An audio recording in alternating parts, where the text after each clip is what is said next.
Buenas, este será el vídeo correspondiente al segundo punto del TFG, el de la crítica al sistema político actual a través del pensamiento de Antonio García Trevijano, que se divide a su vez en dos puntos: la crítica al estado de partido y la crítica a la Constitución del 78, que fue la que terminó de fraguar el régimen de la transición y que es el sistema de partidos que aún a día de hoy nos sigue pesando. El estado de partidos o partidocracia hace referencia a un sistema donde los partidos políticos ostentan todo el poder y tienen una influencia excesiva, además de limitar la capacidad de la sociedad civil en la toma de decisiones y su participación en el proceso político, ya que los partidos se convierten en los agentes hegemónicos del panorama político. Y es que después de la Segunda Guerra Mundial, Eisenhower y Marshall, con intención de instaurar gobiernos estables en los países vencidos favorables a las condiciones que ellos impusieran en una reconstrucción europea, lo que fue el Plan Marshall, para convertirlos en aliados en contexto de la Guerra Fría, atrajeron a los líderes de los partidos que habían fracasado frente al auge de las ideologías fascistas del siglo XX,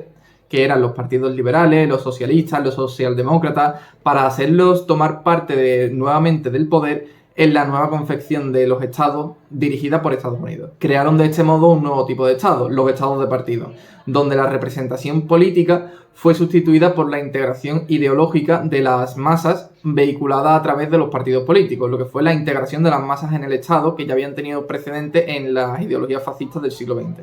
Todo ello mediante el sistema proporcional, que permitía a los partidos políticos estar siempre en el Estado, tanto si ganaban como si perdían las elecciones. Estos nuevos partidos de integración se caracterizaban por estar dotados de burocracias jerarquizadas y obedientes a las directrices impartidas por líderes carismáticos para la conquista permanente del Estado. Este modelo de partido de integración de masas, que sustituyó al de representación, se incorporó a la estructura de los partidos europeos de la posguerra, dando lugar a la degeneración de lo público y a la absoluta falta de representación de la sociedad en el estado de partidos.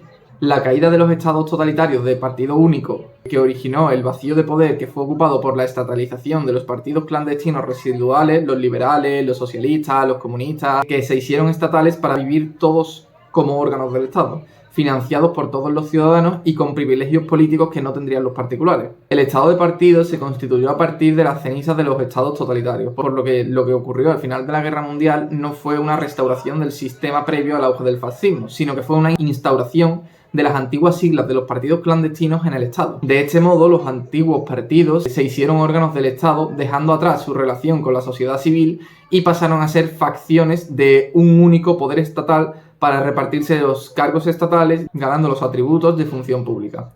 Como los partidos renunciaron a su condición de ser parte de la sociedad política para convertirse en instituciones de derecho público, estos partidos, órganos de lo estatal, no pueden ser verdaderos partidos políticos, porque ya no tienen naturaleza política. Antes de la Segunda Guerra Mundial y de los estados de partido único, los partidos políticos eran de la sociedad, solo estaban transitoriamente en el Estado si ganaban mediante unas elecciones la facultad de dirigir el Estado. De esta forma, el partido gobernante pasaba desde la sociedad a ocupar una posición de gobierno en el Estado y volvía a la sociedad una vez terminaba su mandato. Sin embargo, los partidos que sustituyeron al partido único partieron el Estado en varias funciones para repartírselo por cuotas mediante el sistema proporcional, para continuar pretendiendo ser lo mismo que en las dictaduras, la integración de las masas en el Estado. Por consiguiente, los partidos actuales no son diferentes del partido único. Su novedad solamente consiste en haberse transformado en diferentes facciones estatales para lograr la obediencia de las masas, vendiendo un discurso u otro en el panorama político actual. No obstante, la competición entre diferentes facciones del Estado sigue existiendo, pero ha cambiado su naturaleza. Pues no es lo mismo luchar para conquistar el poder político desde la sociedad que hacerlo desde el propio Estado en tanto órganos del mismo. La competición ahora no consiste en otra cosa que en repartirse el poder, no en conquistarlo, en abarcar la mayor cantidad de puestos y mecanismos burocráticos en el Estado que estructuran su poder. El escenario de la competición electoral cambió cuando las elecciones pasaron únicamente a reflejar la cuota de poder estatal de cada partido. La sociedad gobernada no legitima hoy la ocupación en el gobierno por el partido ganador en unas elecciones legislativas. Lo que legitima es un reparto de cuotas de poder estatal entre los partidos estatales. Las elecciones dejan de elegir representantes para únicamente ratificar listas y programas confeccionados por el líder del partido, listas que albergan diputados sometidos a disciplina de partido, que no actúan legitimados por la representación de la sociedad civil, sino por la voluntad de un jefe de partido bajo la pena de sanción o expulsión del escaño. Consecuencia de ello, el Parlamento pierde su función originaria, siendo esta el debate, para convertirse en un eslabón técnico organizativo al servicio del partido. Y lo podemos ver con los escritos de Gerald Lighor, primer presidente de Bonn. Este es el motivo de que la Constitución pase de regular a los partidos y establecer límites para su actuación en el Estado y la sociedad a protegerlos y financiarlos como órganos del propio Estado.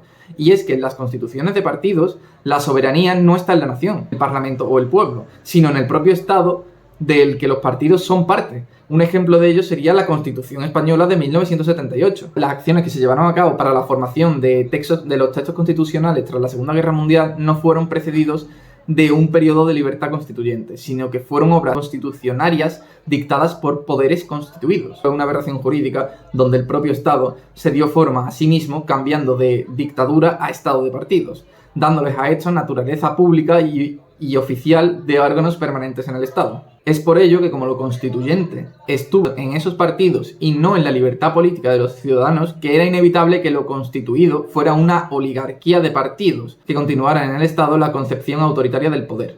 La Constitución de 1978 no se puede denominar como Constitución por dos motivos, uno formal y otro material. Empezando con este formal, esto es un conjunto de requisitos y formas que tiene que reunir una Constitución para que sea tal, para diferenciarse de una ley. Y la Constitución española no ha sido precedida por un periodo de libertad constituyente. No hubo una elección a diputados, a cortes constituyentes. Y para que haya una Constitución tiene que estar anunciado que los diputados se presentan a ese tipo de elecciones para elaborar una Constitución, no leyes ordinarias. Sin embargo, en España este proceso no existió. No hubo nunca un periodo de libertad constituyente ni ninguna convocatoria de elecciones a diputados constituyentes. Tanto le falta este requisito. Pues solo tras un periodo de libertad constituyente donde se expresen varias opciones constitucionales que siempre existen en toda sociedad plural, que son fundamentalmente tres: la reaccionaria, revolucionaria y conservadora, es donde los electores decidirían por mayoría absoluta en un referéndum electivo y no en un plebiscito de sí o no la forma del Estado y la forma de gobierno que prefieren. Debemos tener en cuenta que no hay más poder constituyente que el constituido con la libertad política colectiva, con lo que ningún partido estaría legitimado por la libertad política colectiva constituyente para dar lugar a una constitución, de forma que todas las libertades que existen en la Constitución actual tendrían carácter otorgado. La libertad constituyente se diferencia de las libertades individuales porque es colectiva y garante de las libertades personales constituidas, y se diferencia de las libertades colectivas constituidas como la de reunión o la de manifestación, porque estos son derechos subjetivos administrados por la autoridad, mientras que la libertad constituyente se rige ella misma en una autoridad máxima que determina y legitima el alcance de todas las demás libertades, sean individuales o colectivas. Es necesario, pues, para que una constitución sea tal, que se abra un periodo de libertad constituyente donde la nación, como sujeto soberano, entendida esta como el cuerpo de individuos determinada por los elementos definitorios de la misma, como son el territorio que la delimita, la lengua, la cultura que comparten y los procesos históricos que legitiman que se erija esta libertad constituyente, que no pueda estar subordinada a ninguna provisión constitucional preexistente. El poder constituyente para establecer la Constitución se halla, por tanto, en la nación y no en el orden constitucional. Este poder constituyente de la nación se concreta en su voluntad general, que es representada por un cuerpo de representantes extraordinarios que, sin ser estos la nación, actúan como si lo fueran, ya que el poder constituyente de la nación, sin concretar, sería siempre ideológico, sería siempre un símbolo abstracto. Estos representantes deben deliberar y decidir uniendo sus voluntades para elaborar una constitución de la nación, al igual que harían los individuos en el estado de naturaleza para llegar a formar el pacto social. Esta representación es la que los legitima para ejercer el poder constituyente de la nación. La potencia de la libertad constituyente es tal que su función no termina habiendo acabado con todo el proceso constituyente de la forma del Estado y del gobierno. Después de aprobada la Constitución, la libertad constituyente sigue manifestando su poder supremo en todos los procesos de reforma constitucional, que jamás pueden ser emprendidos por ningún tipo de poder constituido.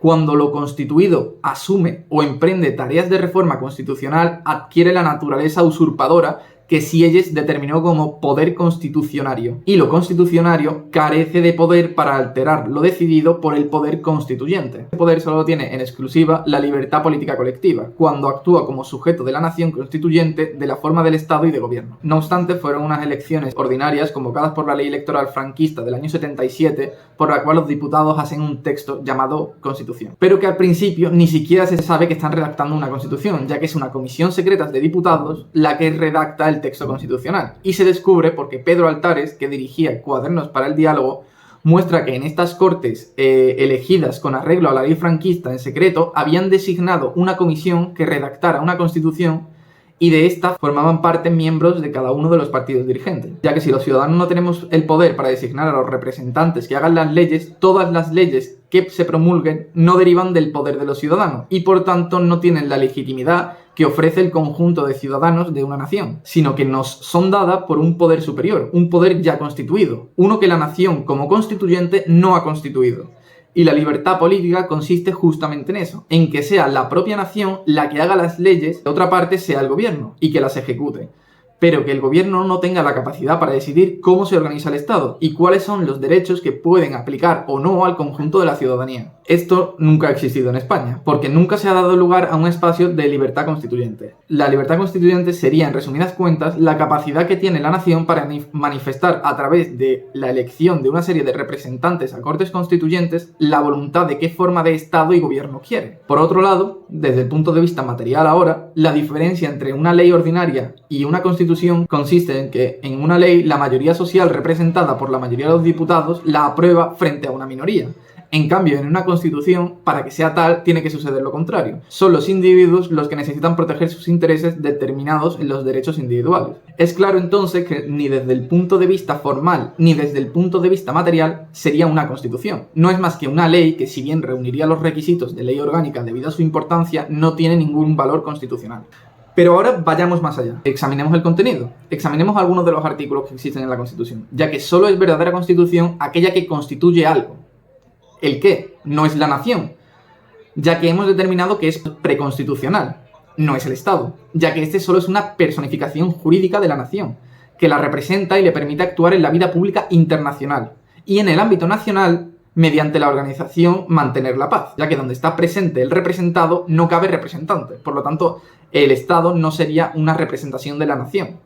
Solo sería una forma de mantener la paz y el orden dentro de la misma. Lo que constituye entonces una constitución debe ser un conjunto de reglas para estructurar el poder político y separar los poderes del Estado, la capacidad para hacer leyes por un lado y para ejecutarlas por otro. Además, si atendemos al artículo 16 de la Declaración de Derechos del Hombre y del Ciudadano de 1789, una sociedad que no esté establecida la garantía de derechos ni determinada la separación de poderes carecería de constitución. Y en España se mantiene la estructura del régimen franquista, donde existe un solo poder, un único poder, que solamente está dividido en sus funciones. En España hay unidad de poder y pluralidad de funciones. No hay una separación entre legislativo y ejecutivo, ya que el legislativo es el que formalmente designa al ejecutivo. Por tanto, no hay división en el poder, ya que su origen es el mismo. Además, el partido que puede gobernar es el que elige a las personas a sus órdenes, el que va a presentar en sus listas a los candidatos que ocupan el poder legislativo. Y el poder judicial, que debe ser independiente, no lo es, porque sus miembros son elegidos por los partidos, tanto por parte del gobierno como por parte de las Cortes. No hay independencia en ninguno de los tres poderes del Estado. Por lo tanto, si atendemos a la Constitución española desde el punto de vista de contenido, tampoco podríamos decir que fuera una Constitución. Como hemos podido ver, la Constitución española de 1978 no puede denominarse como Constitución. Por lo previamente argumentado, su redacción apresurada en secreto mediante el consenso de una élite y el objetivo de la misma, que era la protección de los partidos dentro del régimen del 78, podemos ver que está plagada de incongruencias, contradicciones y principios rectores materialmente irrealizables. Y el peor defecto de toda constitución, incluso de la que no es tal, porque no separe en origen los poderes estatales, consiste en que no sea practicable, que sea ficticia. No obstante, para el objeto de ese trabajo sería acertado observar detenidamente ciertos puntos concretos merecedores de análisis dentro de este texto jurídico al que nos venimos refiriendo. En primer lugar, me gustaría hacer referencia al artículo 6. Los partidos políticos expresan el pluralismo político, concurren en la formación y manifestación de la voluntad popular y son un instrumento fundamental para la participación política. Su creación y el ejercicio de su actividad son libres dentro del respeto, la Constitución y la ley. su estructura interna y su funcionamiento deberán ser democráticos. Bien, primeramente, los partidos políticos no expresan el pluralismo político, se limitan a alinearse con una amalgama de consignas ideológicas con el objetivo de buscar una identificación de una serie de personas para, una vez en el Estado, proteger la estructura del régimen de partidos mediante el consenso, proporcionándose como una facción más del Estado. Y lo que es uno, que es el poder del Estado, no puede ser plural. Seguidamente, la voluntad popular no puede manifestarse a través de los partidos políticos, sino que se expresa por medio de representantes, y los partidos políticos solo representan los intereses del mismo partido. Posteriormente, el que sea un instrumento fundamental para la participación política es obvio. En tanto, los partidos son los agentes hegemónicos de la vida política y no es posible la participación en la vida política colectiva por medio de representantes, por lo que la única forma que nos quedaría sería por medio de partidos. Y finalmente, lo más absurdo de todo ya, es la estructura interna del partido político y que su funcionamiento sea democrático. No lo es. Pero es que no lo es y no puede serlo nunca, en tanto los partidos políticos son una estructura jerárquica con una organización determinada. De hecho, Michels ya explicaba que los partidos políticos eran de esta forma porque sin la concreción de estas ideas no podían llevarse a cabo su realización. Más adelante podemos ver también en el artículo 66.1 de la Constitución. Las Cortes Generales representan al pueblo español y están formadas por el Congreso de los Diputados y el Senado. Las Cortes Generales, compuestas por el Congreso y el Senado, no representan al pueblo español. Y esto es debido a que en España los diputados no representan a la ciudadanía. Los diputados son puestos a dedo por el jefe de un partido a quien deben lealtad y lo único que representan estos son los intereses del partido que les ha permitido formar parte del poder del Estado. Esta dependencia del partido, dejando de lado la representación de los intereses del pueblo español, se debe a que el pueblo no puede castigar a estos diputados mediante su deposición y deslegitimación. Lo que haría es que la lealtad de los diputados fuera para con el pueblo y los legitimaría a estar ahí, sería porque representase sus intereses y no la representación de los intereses del partido. Sin embargo, supuestamente el diputado no puede atender al mandato imperativo del artículo 67.2. Sin embargo, este mandato imperativo sí existe, es del jefe del partido para con el diputado. Y otra muestra de las incongruencias en la redacción es este mismo texto jurídico, el artículo 68.2 y 68.3 de la Constitución, que también está poco relacionada con la realidad política actual, ya que en primer lugar, el ubicar la circunscripción electoral en la provincia debido a los movimientos poblacionales durante finales del siglo XX y principios del siglo XXI y la diferencia en la masa demográfica de una u otra comunidad provoca que algunas estén sobrerepresentadas y otras infrarrepresentadas, no pudiendo expresar con claridad el pluralismo político de la sociedad. Y en segundo lugar, el criterio de representación proporcional del artículo 68.3 de la Constitución lo que hace es blindar la posición de la élite política para que, aun ganando o perdiendo unas elecciones, sigan encastrados en el Estado viviendo de dinero público. Y finalmente es necesario hacer alusión a algunos artículos en lo tocante al Poder Judicial, título 6 de la Constitución.